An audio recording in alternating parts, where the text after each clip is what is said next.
Anthropic accepte de payer à Elon Musk 1,25 milliard de dollars par mois juste pour de la puissance de calcul. SpaceX achète la start-up de codage Cursor pour 60 milliards de dollars. Et Mark Zuckerberg licencie 10% des effectifs de Meta.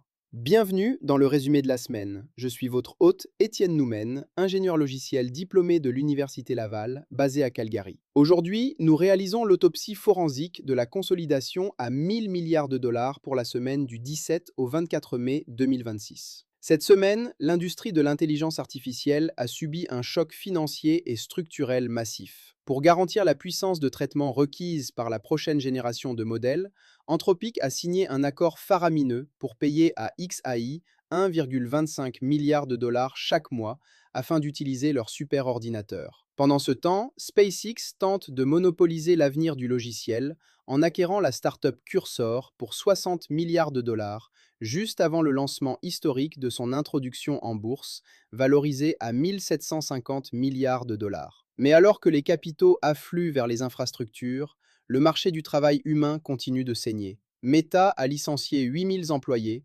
LinkedIn a supprimé 5% de son personnel, et la chaîne d'approvisionnement de GitHub a été piratée, exposant des milliers de dépôts d'entreprises. Mais avant de plonger dans les données, j'ai une brève requête stratégique. Les algorithmes de l'application que vous utilisez en ce moment dictent l'information qui parvient jusqu'à vous. Pour vous assurer de ne jamais manquer nos analyses les plus critiques, la méthode la plus simple est de cliquer sur le bouton « Suivre » ou « S'abonner ».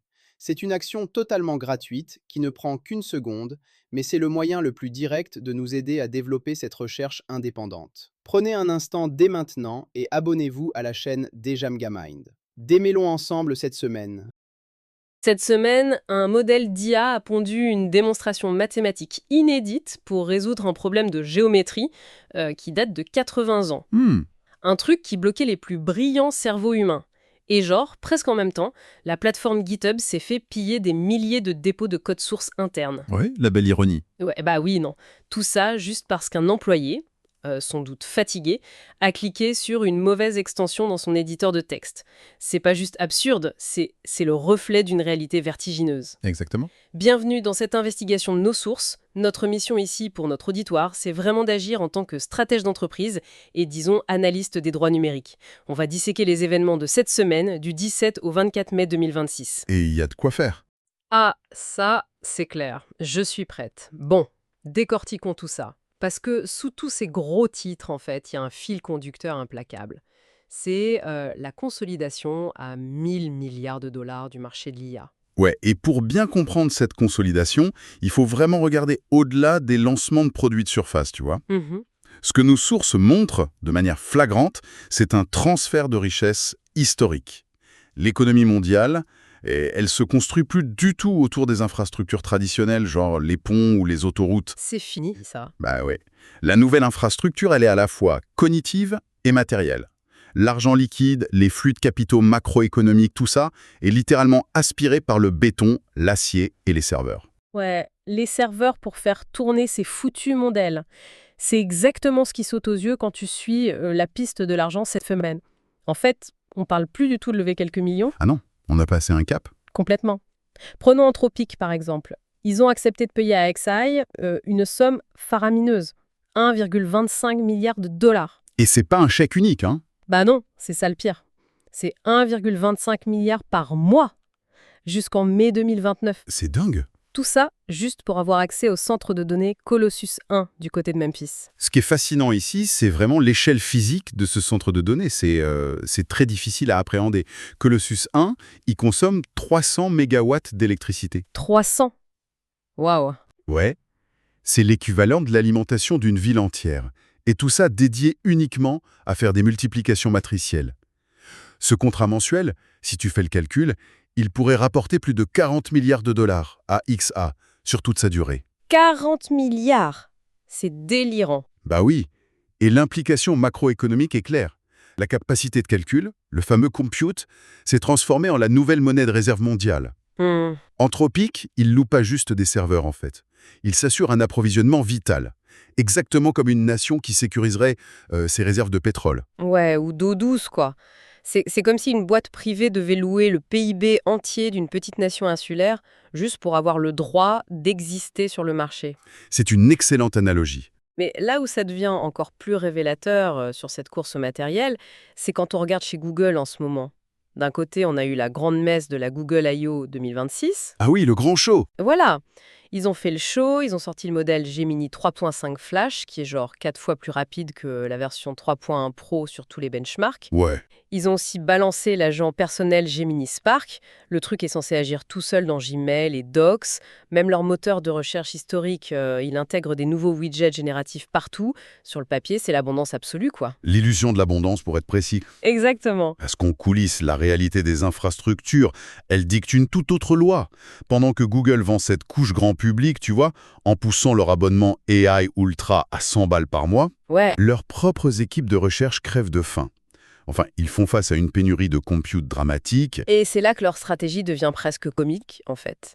Moi, je vois ça comme un chef étoilé Michelin qui déciderait de louer ses immenses cuisines professionnelles à des chaînes de fast-food juste pour payer ses factures. Et pendant ce temps-là, ses propres sous-chefs de chez DeepMind, ils sont obligés de faire la queue dans la ruelle avec des petits réchauds de camping pour bosser. Ouais. Les meilleurs chercheurs de Google arrivent même plus à avoir du temps de calcul sur les puces TPU en interne. C'est fou, mais ton analogie du chef étoilé, elle résume parfaitement la dynamique financière actuelle. La direction de Google a tout simplement calculé que louer sa puissance de calcul à des concurrents, c'était plus rentable, à court terme, que de financer sa propre recherche. Mais c'est d'une vision à court terme effrayante. Totalement. Les sources montrent que Google a verrouillé un deal de 40 milliards pour fournir de la capacité à Anthropic. Encore un tropique. Ouais, plus un autre accord monstrueux pour 3,5 gigawatts, médié par Broadcom, qui doit démarrer en 2027. Et le problème, c'est que quand tu vends des gigawatts à l'extérieur, tes propres chercheurs deviennent une charge financière. Ils sont vus comme un centre de coût, quoi. C'est ça. Et du coup, c'est l'ancienneté hiérarchique qui remplace le mérite scientifique pour avoir accès aux machines. C'est pathétique. Et d'ailleurs, si le matériel coûte tellement cher qu'une boîte comme Google en vient à rationner ses propres génies, ça soulève une question immédiate. Comment on paye tout ça? Exactement. Comment le reste de l'industrie finance ces data centers titanesques? Et la réponse qu'on a eue cette semaine, elle est brutale. C'est par une purge corporative sanglante. En gros, le capital humain est sacrifié sur l'autel du silicium. Ouais, l'exemple de Meta est frappant. Ah, mais Meta, c'est l'illustration parfaite, hein. Ils viennent de virer 10% de leurs effectifs. 8000 personnes d'un coup. Mais il ne faut pas lire ça comme une simple mesure d'austérité, tu vois. C'est une réallocation pure et simple. Comment ça? En parallèle de ces 8000 licenciements, Meta a réaffecté 7000 autres employés vers des nouvelles divisions. Et ces divisions sont purement centrées sur l'IA, avec des structures qu'ils appellent native IA. Ah oui, le fameux jargon. Voilà. En clair, ça veut dire un effondrement des couches hiérarchiques. Moins de cadres, moins de managers, et on délègue massivement la coordination à des systèmes automatisés. LinkedIn a fait pareil d'ailleurs, en coupant 5% de ses effectifs. Ouais, bon, je propose qu'on s'arrête un instant sur la communication autour de ces coupes chez Meta. Parce que là, il y a un cynisme managérial qui mérite d'être souligné pour quiconque nous écoute. Oh oui, le mémo de Zuckerberg.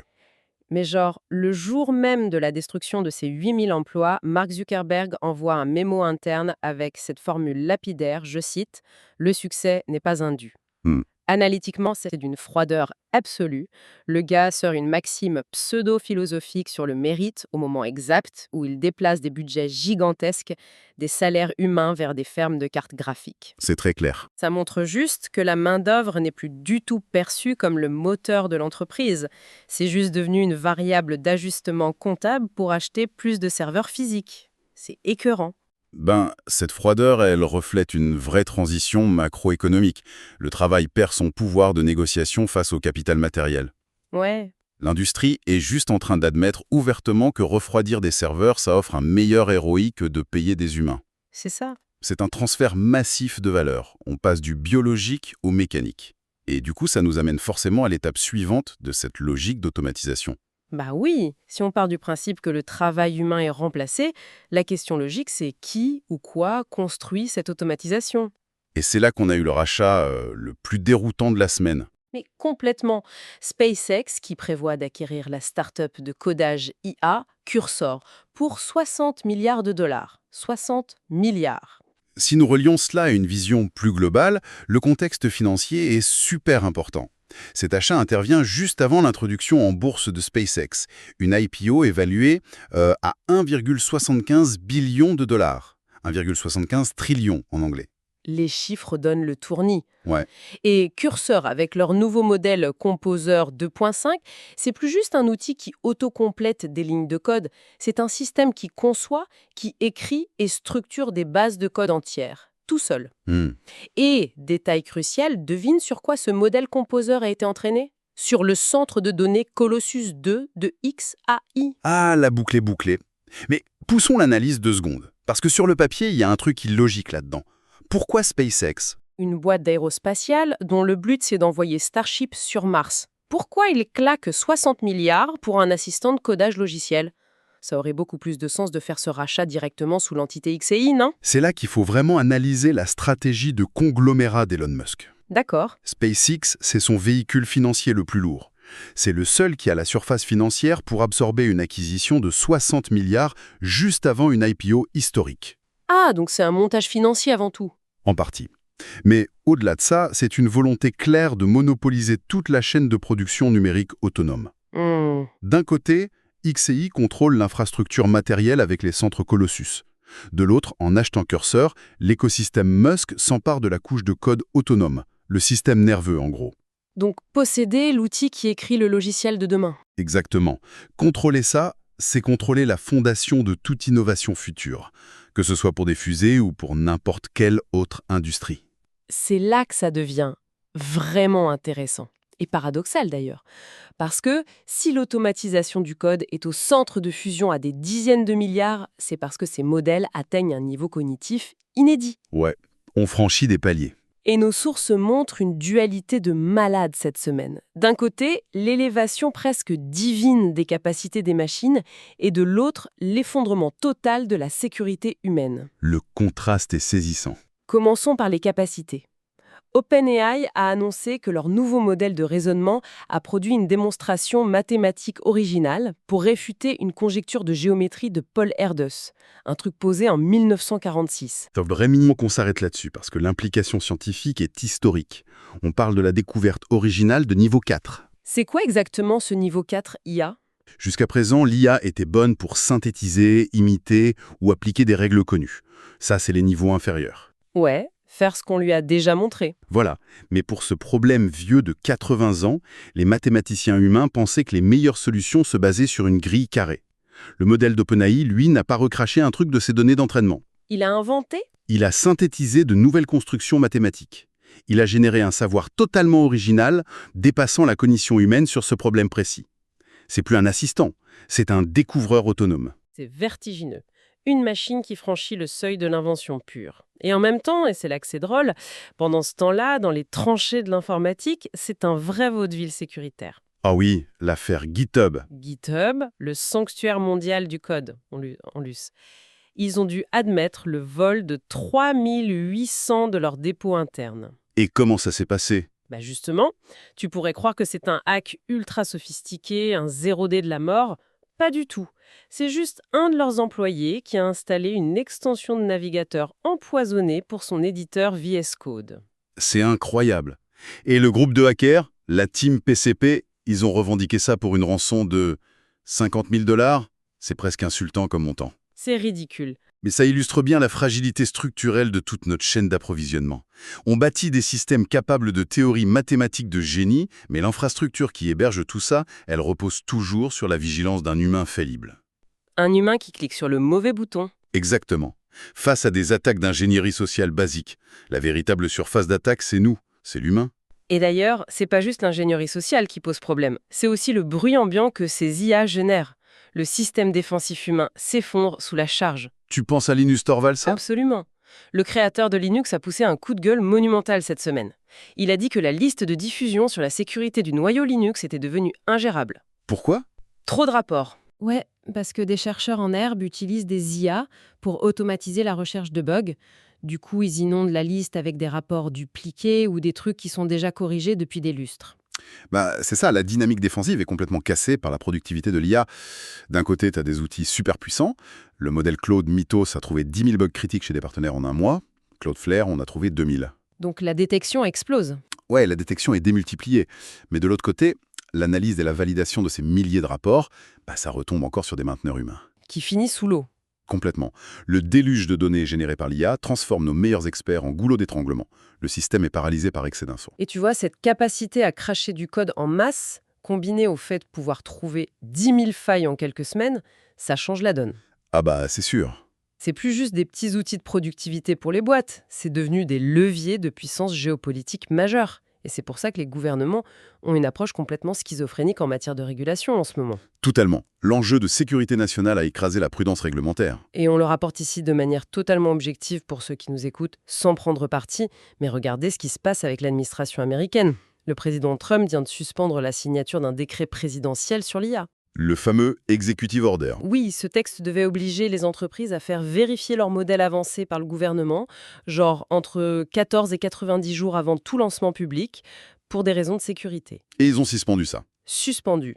Et le motif invoqué est purement stratégique. Ils ont peur que toute entrave réglementaire ne ralentisse l'industrie américaine face à la concurrence mondiale. C'est ça, surtout quand tu vois que la Chine inonde actuellement le marché avec des puces de RAM à bas coût pour contrôler la chaîne logistique.